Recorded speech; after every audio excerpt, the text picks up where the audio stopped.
I'm Nathan, and I never expected a summer job on a luxury yacht to completely change my life. At 24, fresh out of hospitality school, I was hired as part of the crew on the Azure Dream, a 300-ton super yacht owned by James, one of the world's youngest tech billionaires. The first time I saw him, I was polishing the brass fixtures on the main deck. He stepped out of his private quarters in simple linen shorts and a white shirt, looking nothing like the polished figure I'd seen in business magazines. At 32, he had already revolutionized the tech industry, but in person he seemed almost approachable. "You're new," he said, catching me off guard. His voice was deeper than I expected, with a trace of a Boston accent. "Yes, sir. Nathan. I started last week."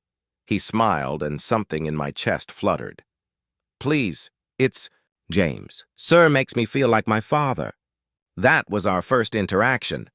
Brief, professional, but somehow charged with an energy I couldn't explain.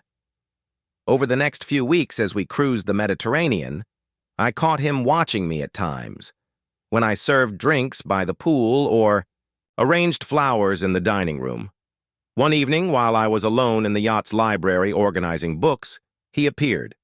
"Do you read much, Nathan?" he asked, picking up a novel I'd just shelved. "When I can," I replied, trying to keep my tone even, despite how sharp he looked in his tailored evening wear. "Favorite author?" "Oscar Wilde," I answered without thinking, then hesitated. His expression brightened. "The Picture of Dorian Gray?" "Actually, De Profundis," I said. "His letters from prison. They're raw, real." James stepped a little closer, close enough that I caught the faint scent of his cologne. "Would you like to talk more about literature over a drink? My private lounge?" My pulse quickened. Crew weren't supposed to socialize with the owner, but there was something in his eyes that felt safe. "I'm off duty in 10 minutes, I heard myself say. "Perfect. Deck 3, aft lounge. Don't keep me waiting."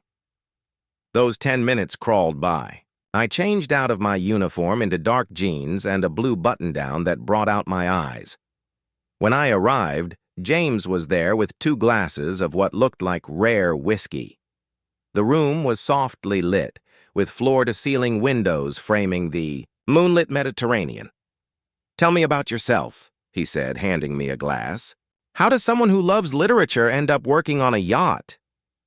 "I needed an adventure," I admitted. "After graduation, everyone expected me to take a hotel job, but I wanted something different." "Adventure," James repeated, meeting my gaze. "I know that feeling.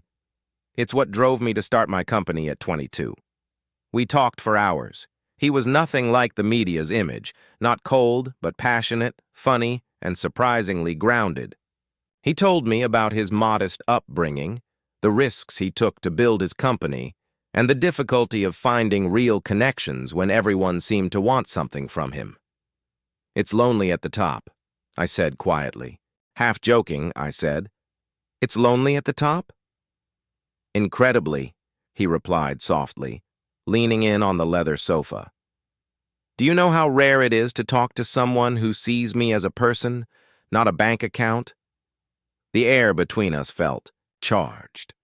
His hand brushed mine as he reached for the whiskey bottle, and neither of us moved away. "Nathan," he murmured, "I know this is complicated. You work for me, but I'm drawn to you in a way I can't ignore." Before I could answer, the yacht's engines shifted pitch, signaling our approach to port. Reality cut through the moment. "I should go," I said reluctantly. "Early shift tomorrow." He nodded, understanding but disappointed. "Thank you for tonight, for being real with me." The following days were torture. We kept our distance when others were around, but his gaze would find me across a room, a brush of hands during service, an excuse to speak privately about some minor yacht detail, small moments that meant too much. A week later, James hosted a dinner for business associates.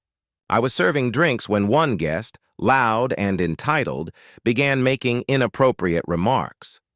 Before I could react, James stepped in. "I think you've had enough for tonight, Richard," he said firmly. and I'd appreciate it if you treated my crew with respect. After the guests left, he found me in the galley, wiping down counters. "You okay?" he asked, concern clear in his voice. "I'm fine," I said. "I've dealt with worse." "You shouldn't have to." He hesitated. "Join me for a midnight swim?" I knew I should say no. But at midnight, I found myself at the yacht's private beach club, where a small pool stretched out over the stern. Moonlight silvered the water as James emerged, offering me a hand. "I was afraid you wouldn't come," he said with a smile. The water was warm. We drifted closer, music from a distant party boat carrying across the sea. "This is dangerous," I whispered. "Everything worth having involves some risk," he replied. His hands rested lightly on my waist, steadying me. Our first kiss happened there in the pool under Mediterranean stars, a slow, lingering meeting of lips that felt both inevitable and terrifying. My hand settled on his shoulders. His forehead came to rest against mine. "I've wanted to do that since the first time I saw you," James admitted. "The brass polishing, was that charming?" I teased. He laughed, the sound echoing over. "The water. It was your focus, the way you care about everything you do. It's captivating." We stayed in the pool for hours, talking quietly, sharing pieces of our lives we didn't share with others. James told me about past relationships, kept hidden from the public eye. I spoke about my own struggles with privacy. Being gay and Tech isn't the career end it once was, he said, but the board still prefers I keep my personal life quiet. "And dating a crew member?" I asked. "That's complicated," he admitted, "but I'm willing to figure it out if you are." Over the next few weeks, we developed a careful routine, professional by day, secret meetings by night. Sometimes in his private lounge, sometimes on the helicopter deck under the stars, and once, during a stop in Santorini, slipping away into the maze of whitewashed streets just to be alone together. He started finding excuses to give me special assignments that would bring me to his private areas of the yacht. He'd request specific wines from the cellar, knowing I'd have to deliver them to his suite, or ask for certain books from the library, timing it so he knew I'd be working there. During one such delivery to his suite, while I was explaining the differences between two vintage wines, he motioned for me to follow him into his private cinema room. "I've been thinking," he said as we sank into one of the plush seats. "We're docking in Monaco next week. I have a private villa there. Maybe you could take a day off." The suggestion made my heart race. A whole day together, away from the yacht, away from our roles as owner and crew member. "I'd like that," I replied, leaning in so our shoulders brushed. The closeness between us felt almost electric. His hand rested briefly on mine, lingering just long enough to make my pulse quicken. We'd been careful until now, keeping things within safe boundaries, but the privacy of the cinema room and weeks of unspoken tension made the air heavy with possibility. Before either of us could say more, there was a knock at the door. "Mr. Harrison," came his assistant's voice. "The investor's video call is in 5 minutes."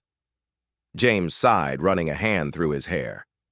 "We'll continue this in Monaco," he said with a small smile, giving me one last meaningful look.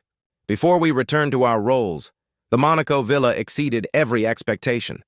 Perched on a cliff overlooking the Mediterranean, it was a masterpiece of modern architecture and absolute privacy. James had arranged for his regular staff to have the day off, leaving us truly alone for the first time.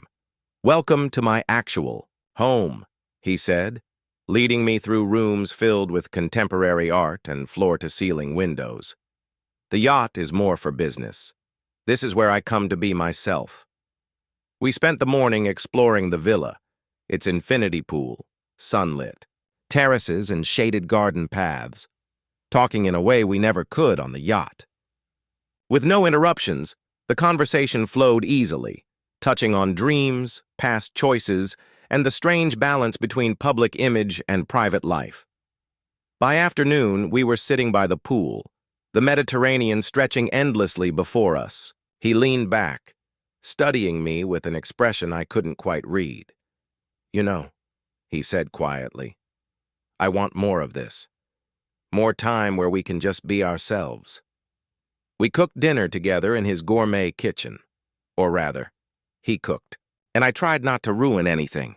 "I used to work in a restaurant during college," he explained, chopping vegetables with practiced skill.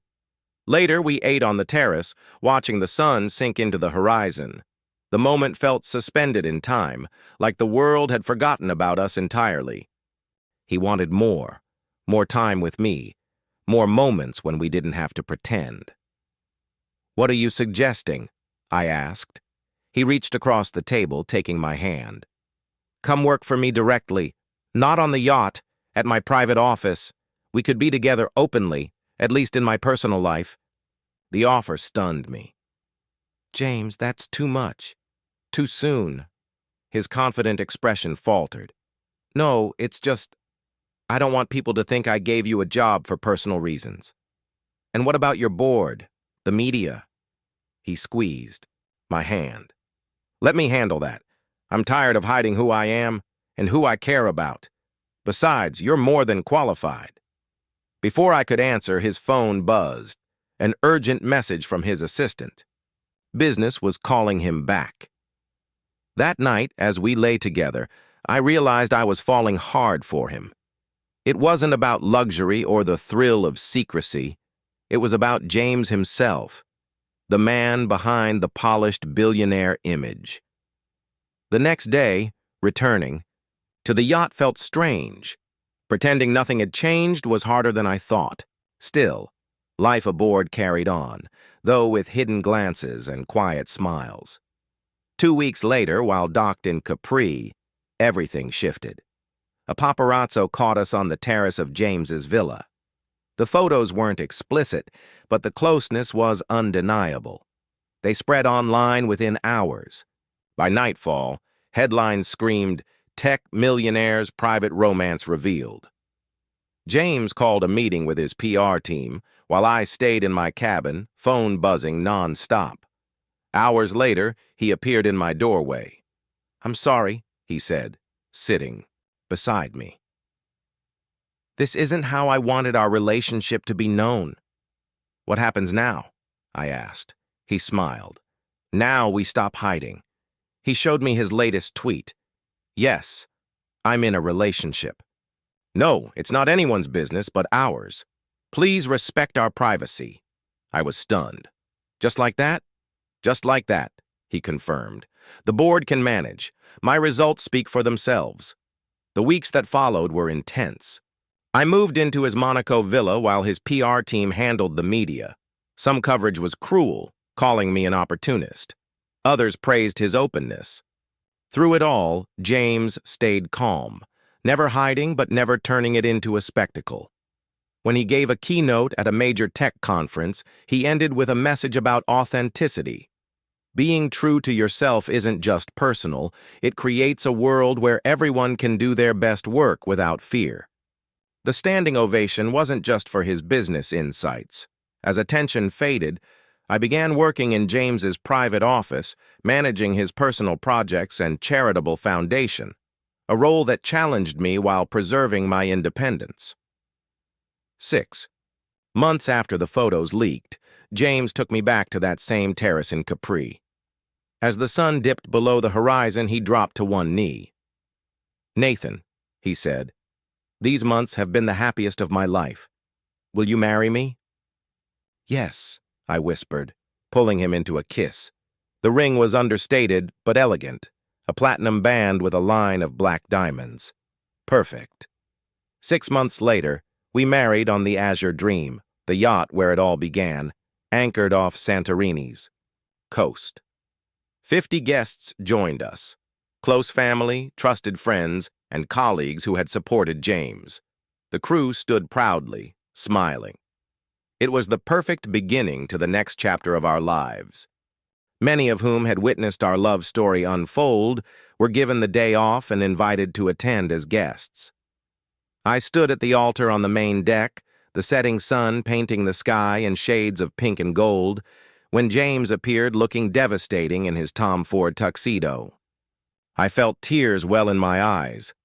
This beautiful, brilliant man was choosing me in front of everyone who mattered. Our vows were personal and heartfelt. James spoke about finding unexpected love when he thought he'd have to choose between success and authenticity. I talked about falling for the man behind the billions, the James who loved reading classics and could cook a mean pasta carbonara. I promised to keep surprising you, James said, his voice thick with emotion. To love the person you are and the person you're becoming. To build a life with you that's more amazing than any luxury yacht. The reception was a perfect blend of elegance and intimacy. We danced under the stars on the top deck, shared quiet moments in the same lounge where we'd first truly connected, and cut our cake in the dining room where I'd once served drinks. Later that night, in our honeymoon suite, James held me close. "You know what I love most about you?" he asked. "My stunning good looks," I teased. He laughed. "Your ability to keep me grounded, to remind me the best things in life aren't about money or success." "Speaking of success," I said, "have you seen the latest headlines?" James's company stock had actually risen since our relationship became public.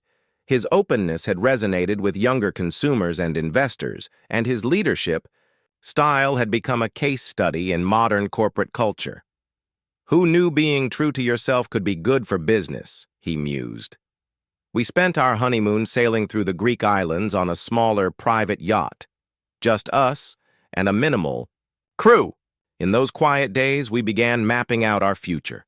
Our dedication to LGBTQ+ causes, our dreams of starting a family, and our commitment to using James's resources to make a positive impact. 1 year after our wedding, we launched the Harrison Mitchell Foundation for LGBTQ+ youth, focusing on providing support and opportunities for young people in conservative communities. The scared college student I once was could never have imagined this life. Now, watching James speak at our foundation's first major fundraiser, I think back to that summer day when I first saw him on the yacht. Who could have guessed that polishing brass fixtures would lead to this, to a love that not only transformed our lives but might help change others' lives too? James catches my eye across the room and winks, that familiar spark still alive between us. Later, he'll tell me he's planning to step back from daily operations at his company so we can focus more on our personal life and philanthropic work. We'll talk about adoption and about splitting our time between Monaco and a quiet farm in Tuscany we've been restoring. But for now, I just smile back at my husband, the tech billionaire who turned out to be so much more than his net worth.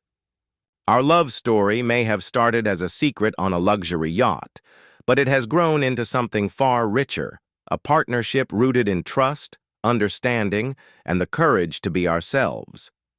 The media still occasionally runs the headline, "Yacht.